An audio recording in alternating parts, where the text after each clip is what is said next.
কবিতার জন্য পর্বে আপনাদের সবাইকে স্বাগত। আজকের কবিতা রবীন্দ্রনাথ ঠাকুরের আফ্রিকা।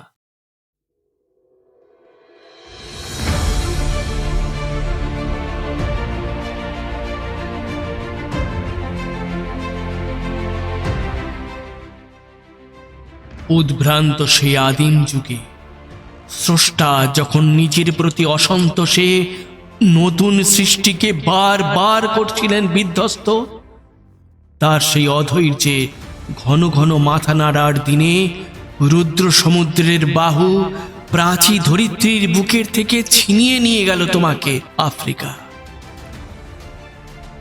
বাঁধলে তোমাকে বনস্পতির নিবিড় পাহাড়ায়, কৃপণ আলোর অন্তঃপুরে। সেখানে নিভৃত অবকাশে তুমি সংগ্রহ করছিলে দুর্গমের রহস্য, চিনছিলে জল স্থল আকাশের দুর্বোধ সংকেত। প্রকৃতির দৃষ্টি অতীত জাদুমন্ত্র জাগাচ্ছিল তোমার চেতনাতীত মনে। বিদ্রুপ করছিলে ভীষণকে বিরূপীর ছদ্মবেশে, শঙ্কাকে চাচ্ছিলে হার মানাতে, আপনাকে উগ্র করে বিভীষিকার প্রচণ্ড মহিমায় তাণ্ডবের দুন্দুভি নিনাদে। হায় ছায়াবৃতা, কালো ঘোমটার নিচে অপরিচিত ছিল তোমার মানব রূপ, উপেক্ষার আবিল দৃষ্টিতে। এলো ওরা লোহার হাতকড়ি নিয়ে, নখ যাদের তীক্ষ্ণ তোমার নেকড়ের চেয়ে। এলো মানুষ ধরার দল, গর্বে যারা অন্ধ তোমার সূর্যহারা অরণ্যের চেয়ে। সভ্যের বর্বর লোভ নগ্ন করলো আপন নির্লজ্জ মানুষতা। তোমার ভাষাহীন ক্রন্দনে বাষ্পাকুল অরণ্য পথে পঙ্কিল হলো ধুলি তোমার রক্তে অশ্রুতে মিশে।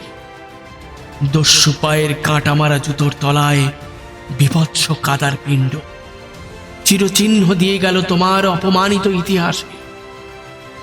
সমুদ্র পারে সেই মুহূর্তেই তাদের পাড়ায় পাড়ায় মন্দিরে বাজছিল পূজার ঘণ্টা।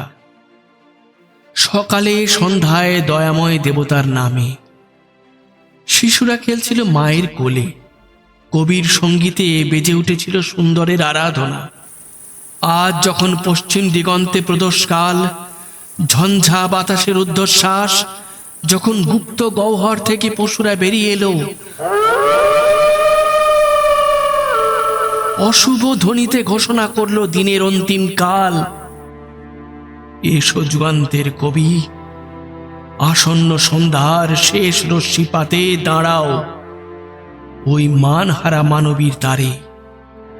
বলো ক্ষমা করো, হিংস্র প্রলাপের মধ্যে সেই হোক তোমার সভ্যতার শেষ পুণ্যবাণী।